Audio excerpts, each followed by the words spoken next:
This, right here, is Japanese rice, the main food staple here. The average Japanese person eats 50 kilos of it every year. But there is a problem. A 5-kilo bag of rice used to cost 2,165 yen last year. It's about $15.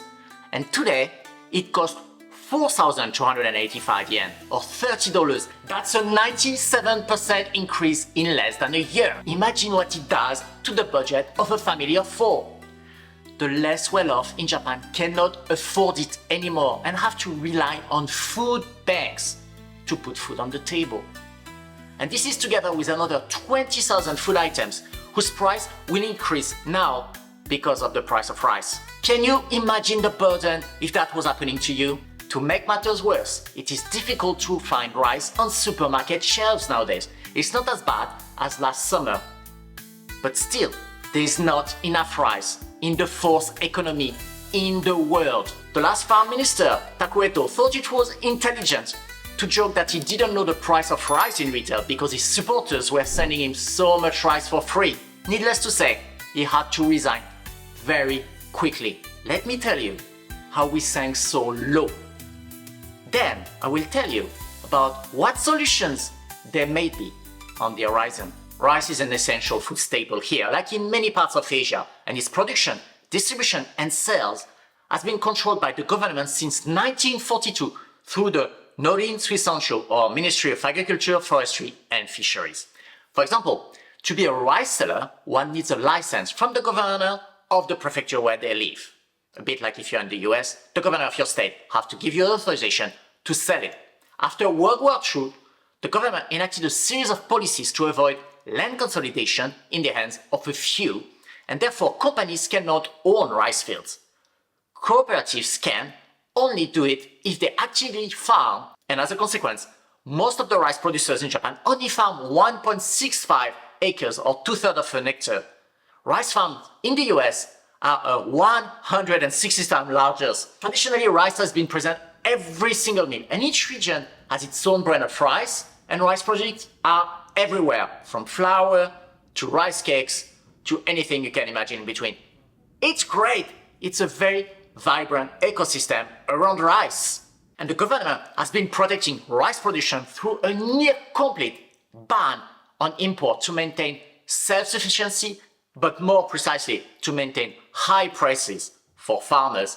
And besides limiting rice imports, the government has been pursuing a policy of acreage reduction for the past 50 years, by which farmers are paid subsidies to farm other staple food like soybeans or wheat, to the point that only 60% of all the rice paddies are in use, meaning 40% are just used for something else or not used at all. Japan currently only produces under half of its peak production of 14.45 million metric tons annually. And with 2 very hot summers that we just had, and more inbound tourism, which is a good thing, by the way, there's literally no margin in the rice inventories.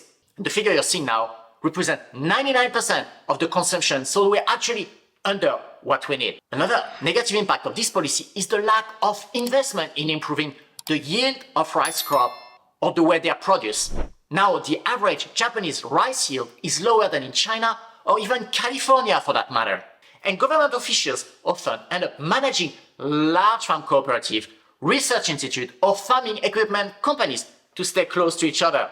This is a practice called amakudari, or descending from the heaven, that has plagued every corner of the Japanese economy for decades. But you can see how close politics, the rice farming industry and farmers are in this situation. As a result, consumers are the one paying a high price with both higher retail price and their own taxes to fund the subsidies going to the farmers. Let's say an example. Traditionally, the price of 1 kilo of rice in Japan is the 4th highest in the world after the USA, Switzerland and Canada. Can you believe it? And we are producing all the rice we need locally. You see the problem here. To illustrate it even further, last summer rice started to disappear from the shelves because of the tight supplies and the tourism boom. And everything was supposed to go back to normal as soon as the rice harvest hit the shelves in September-October period. But the reality was quite different. This graph shows you the price of rice since last year. It almost doubled. And the harvest was actually much lower than expected due to the climate and the stick bug infestation. I didn't know either that stink bugs were actually eating rice. So we are back with low rice availability and super high prices. Now the real question is, how do we get out of this mess? With the goal of reaching a price of 2,000 yen per 5 kilo bag of rice as soon as possible, the government is finally releasing its strategic stockpile of rice via direct contracts. The demand from businesses and small retailers was so high that in a few days, 380 tons of rice were requested. It sounds like a lot, right? When you think about how much it represents. But actually the annual consumption of rice in Japan alone is 7 million tons annually.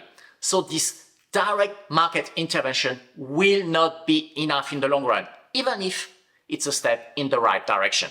And to be fair, we are starting to see some small price reduction week over week, but it's very limited. But many are saying this is just a stopgap solution before the elections that are coming in July.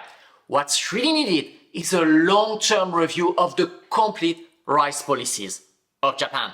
According to an article from Kazuhito Yamashita, who is a former bureaucrat at the Japanese Ministry of Agriculture, Forestry and Fisheries and who is now a researcher at the Canada Institute of Global Studies, Japan should abolish the acreage reduction policy, produce more rice and start exporting it internationally.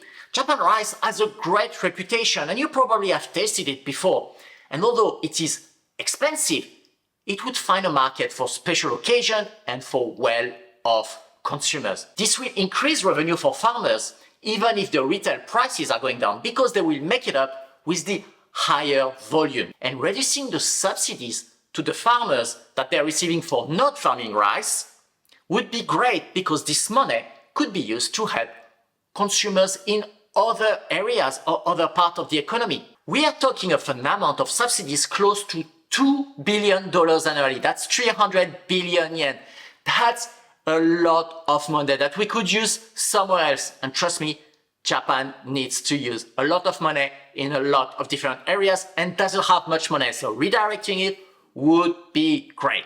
And consumers would also benefit from the lower prices and seeing their taxes used in a better way. But that's not all. Actually, increasing imports is also an option, though politically it's a very touchy subject for the reason I explained previously. Currently, only 100,000 tons are imported tariff-free every year, and everything above that is actually taxed at an extra 341 yen per kilo, which is about $2. Despite that, rice from Thailand, Vietnam, the US, and even Taiwan is being imported in larger quantities compared to last year. Looking at April alone, Japan imported 6,838 tons of rice, which is 2.3 times more than the same time in 2024. And this will likely continue.